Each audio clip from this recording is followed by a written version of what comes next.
Hey guys, welcome to Devbhoomi career point. आशा करता हूँ आप सभी लोग स्वस्थ होंगे, काफ़ी अच्छी आपकी स्टडी चल रही होगी।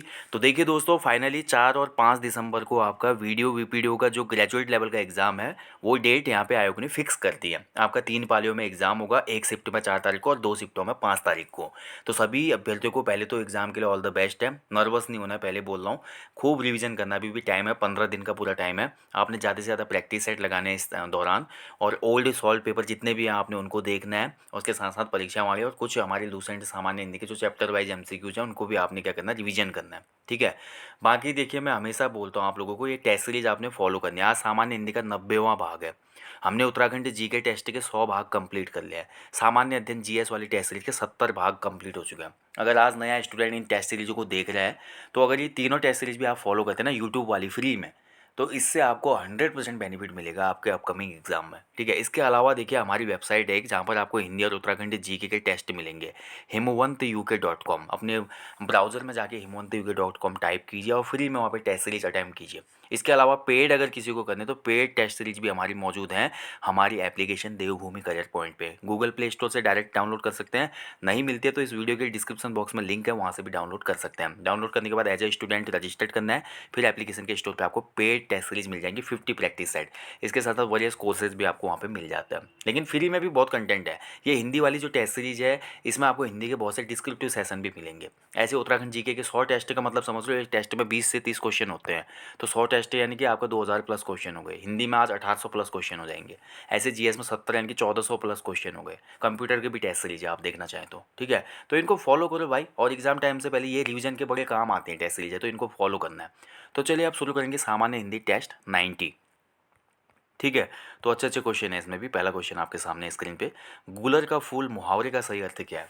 तो गूलर का फूल जो होता है ना, बड़े मुश्किल से दिखता है वो, इसलिए गूलर का फूल मुहावरे का अर्थ होता है दुर्लभ वस्तु, बहुत ही ज़्यादा दुर्लभ हो। जो ऑप्शन सी इसमें सही उत्तर है। नेक्स्ट देखिए, कार्यालय आदेश में अधिकारी का हस्ताक्षर किस स्थान पर आएगा? तो देखिए, ऑफिस ऑर्डर की बात हो रही है यहाँ पे।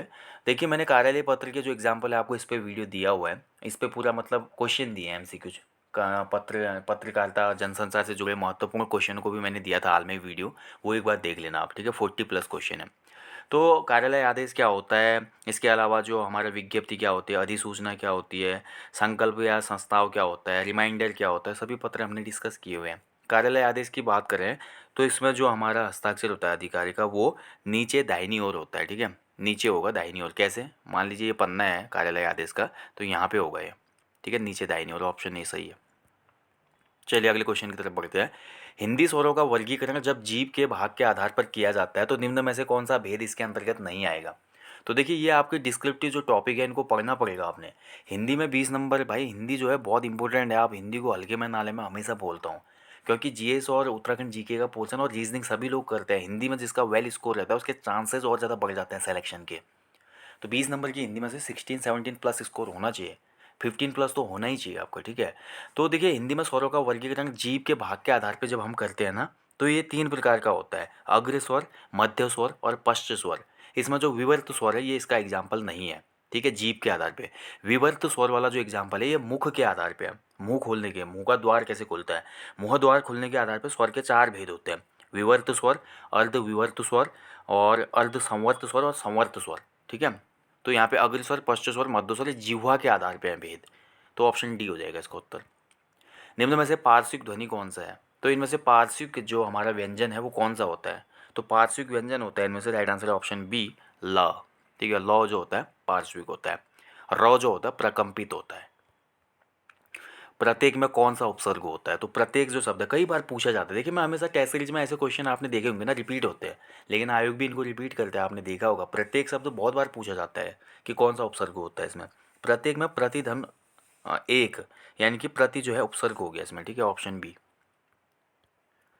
जब कर्ता एक क्रिया समाप्त करके उसी क्षण दूसरी क्रिया में प्रवृत्त होता है, तो पहली क्रिया क्या कहलाती है? बहुत अच्छा क्वेश्चन, और यहाँ से क्वेश्चन बने भी थे अभी। जो 31 अक्टूबर का एग्जाम हुआ था वो आपका कनिष्ठ सहायक वाला, जूनियर असिस्टेंट, वहाँ पे क्वेश्चन बना था यहाँ से। ठीक है। तो जब भी कर्ता कोई क्रिया करता है, जैसे कि मैंने नहा लिया और नहा के मैं तुरंत खाना खा रहा हूँ। ठीक है। या जैसे मैंने खाना खा लिया और बेड पे जाके सीधे सो गया, यानी क्या बोला मैंने? धीरज खाकर सो गया। ठीक है। और ऐसे ही और अन्य एग्जाम्पलों की हम बात करते हैं इसके आधार पे।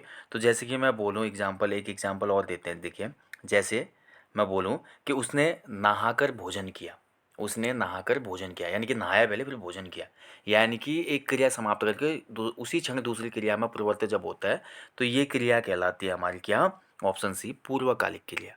ठीक है, समझ पाए होंगे। निम्न में से कौन सा उत्कंठित का पर्यायवाची नहीं है, फिर से नहीं है और है, इनको हमेशा ध्यान से देखें आप लोग। उत्कंठित का पर्यायवाची इसमें से कौन सा नहीं होगा, अभिलाषा। ठीक है, ऑप्शन डी इसमें सही उत्तर है। इच्छुक, उत्सुक, लालायित ये सभी उत्कंठित के पर्यायवाची हैं। ठीक है, अभिलाषा यहाँ पे पर्यायवाची नहीं है इसका। निम्न में से कौन सा विलोम युग्म सही नहीं है, तो कौन सा विलोम युग्म यहाँ पे जो है जो कि गलत दिया गया है। ठीक है, तो ध्यान से अगर हम देखते हैं तो इसमें पाते हैं ऑप्शन ए सदाचार जो है, सदाचार का जो विलोम होता है वो होता है कदाचार। ठीक है, सदाचार का विलोम क्या होता है, कदाचार या दुराचार। दुराचार ही नहीं होगा, बाकी सम का विषम होता है, समर्थक का विरोधी होता है, समष्टि का व्यष्टि होता है, ये सही है। पहला वाला युग्म गलत है, सदाचार का क्या हो जाएगा, दुराचार या कदाचार। तैरती चलती है इसलिए नाव को डैश डैश कहा जाता है। ठीक है, तैरती चलती है इसलिए नाव को क्या कहा जाता है, देखिए बहुत अच्छा क्वेश्चन दिया है, इनमें से कौन सा शब्द आएगा। तो तैरती चलती है इसके लिए हम एक शब्द यूज करेंगे नाव के लिए, तरणी। ठीक है, तरणी, ऑप्शन बी इसमें से उत्तर हो जाएगा तरणी। तर्क के द्वारा जो माना गया हो वाक्यांश के लिए एक शब्द क्या होगा, तो तर्क के द्वारा जो माना गया हो इस वाक्यांश के लिए एक शब्द होगा हमारा, ऑप्शन है तर्क सम्मत। ठीक है, क्या हो जाएगा, तर्क सम्मत। और ऐसे ही देखिए, जो तर्क के आधार पर सही सिद्ध हो उसको तर्क संगत कहते हैं। ठीक है, किसी भी पक्ष का समर्थन जो नहीं करता है उसको तटस्थ कहते हैं, यानी कि तटस्थ का मतलब क्या होता है, न्यूट्रल। और ऐसे तकावी शब्द का मतलब होता है जो सरकार के द्वारा ऋण दिया जाता है। ठीक है, किसानों को या किसी वर्ग को, वो तकावी कहलाता है। तो हो गए चारों शब्दों का अर्थ पता चल गया। इनमें से कौन सा शब्द स्त्रीलिंग है, स्त्रीलिंग पुल्लिंग जांच करने के लिए किसी भी शब्द के आगे विशेषण का प्रयोग करो, ये ट्रिक है, इससे पता चल जाएगा। ठीक है, अब देखिए स्त्रीलिंग पूछ रहा है तो अच्छी, अच्छी शब्द को लेके मैं चलता हूँ। अच्छी फुटपाथ, अच्छी स्कूल, अच्छा स्टोव, अच्छी केतली। ठीक है, अच्छी शब्द किसी में सूट हो रहा है, अच्छी, अच्छी फुटपाथ होगा या अच्छा फुटपाथ, अच्छा होगा। अच्छा स्कूल होगा या अच्छी स्कूल होगा, अच्छा स्कूल होगा। अच्छा स्टोव या अच्छी स्टोव, अच्छा स्टोव होगा, यानी कि अच्छा अच्छा अच्छा, आ अकारांत, यानी कि ये सब पुलिंग है। अच्छी केतली या अच्छा केतली, अच्छी केतली, यानी कि केतली क्या हो गया, इसमें स्त्रीलिंग हो गया, अच्छी इकारांत। ठीक है, तो ऐसे आप इनको बहुत आराम से पकड़ सकते हैं एग्जाम में। केतली जो है स्त्रीलिंग होगा इसमें। पानी नहीं बरसता तो धान सूख जाता, किस प्रकार का वाक्य है, तो पानी न बरसता धान सूख जाता है, यानी कि इसमें क्या हो रहा है, हमारा संकेत दिया जा रहा है। संभावना पर निर्भर जो वाक्य होते हैं ना उनको संकेतवाचक वाक्य कहा जाता है, ऑप्शन बी हो जाएगा इसमें। ठीक है, पानी न बरसता तो धान सूख जाता। ठीक है, ऑप्शन बी। इनमें से कौन सा वाक्य अशुद्ध होगा, ठीक है, अशुद्ध वाक्य बताना है। तो सारा राज्य उसके लिए थाती था, सही है। ऐसी एक आध बातें और देखने में आते, सही वाक्य है। इन दोनों में केवल यही अंतर है, मैं आपके दर्शन करने आए हुए भी सही है। तो इन दोनों में केवल यही अंतर है, ऑप्शन सी इसमें गलत हो जाएगा। देखिए इसमें वचन संबंधी अशुद्धि हमको देखने को मिल रही है। ठीक है, इन दोनों की बजाय हम बोलेंगे इनमें केवल यही अंतर है। ठीक है, इन दोनों की जगह हम क्या बोलेंगे, इनमें केवल यही अंतर है। ठीक है, तो ऑप्शन सी हो जाएगा। वचन से फिरना के लिए उचित मुहावरा क्या हो जाएगा, वचन से फिरना जो मुहावरा है, वचन से फिरना जो अर्थ है किस मुहावरे का अर्थ है, मतलब मैंने प्रॉमिस तो किया फिर लेकिन प्रॉमिस तोड़ दिया, तो ये कहलाएगा हमारा थूक कर चाटना। ठीक है, ऑप्शन ए इसका सही आंसर हो जाएगा, थूक कर चाटना। ठीक है, वचन से फिरना। तलवे चाटने का मतलब होता है आपका कि खुशामद करना, चापलूसी टाइप की। दमड़ी के तीन होना, दमड़ी के तीन होना का मतलब होता है सस्ती होना कोई भी चीज़। दांत तालू में जमना जो होता है इसका अर्थ होता है बहुत ही बुरे दिन आना, बैड टाइम बहुत ज़्यादा। हिंदी साहित्य की भूमिका के लेखक कौन है, तो हिंदी साहित्य की भूमिका बहुत इंपॉर्टेंट क्वेश्चन है भाई। हिंदी साहित्य की भूमिका जो लिखी है वो हजारी प्रसाद द्विवेदी जी ने लिखा है। ठीक है, ऑप्शन सी इसमें सही उत्तर है, हमारे सिलेबस में भी है ये कवि परिचय में, हजारी प्रसाद द्विवेदी। पृथ्वीराज रासो हिंदी साहित्य के किस काल में लिखा गया था, तो देखिए पृथ्वीराज रासो जो है ये लिखी गई थी कब, हमारी आदिकाल में, ऑप्शन ए इसमें सही उत्तर है। देखिए आदिकाल को ही तो वीरगाथा काल कहा जाता है ना, तो वीरगाथा काल में ही ऐसी रचनाएं हुई थी वीरों से संबंधित। और पृथ्वीराज रासो जो है ये किसने लिखी थी, चंद बरदाई ने, चंद बरदाई की रचनाएं हैं। चलिए नेक्स्ट क्वेश्चन बोलता है अवधि जो बोली है ये किस अपभ्रंश से विकसित हुई है। एक क्वेश्चन बोली से हमेशा बनता है, आपने देखा होगा, मगधी किस उपबोली की भाषा है, आया तो है ना ऐसे क्वेश्चन, या उसे वो आपसे अपभ्रंश पूछ लेता है या लिपि पूछ ली जाती है, यहाँ से क्वेश्चन हमेशा बनते हैं। तो अवधि जो बोली है ना, ये हमारी अर्धमागधी से यहाँ पे क्या हुई है, विकसित हुई है। ठीक है, ऑप्शन बी इसका सही आंसर हो जाएगा, अर्धमागधी। ठीक है, ध्यान रखेंगे। और अर्धमागधी के जैसे हम बात करें ना, जो अर्धमागधी हमारी यहाँ पे अपभ्रंश है, इससे संबंधित जो बोलियाँ हैं वो हमारी अवधि है, और छत्तीसगढ़ी भी आती है इसके अंदर। ठीक है, बघेली, छत्तीसगढ़ी और अवधि, ये हमारे अर्धमागधी में आते हैं।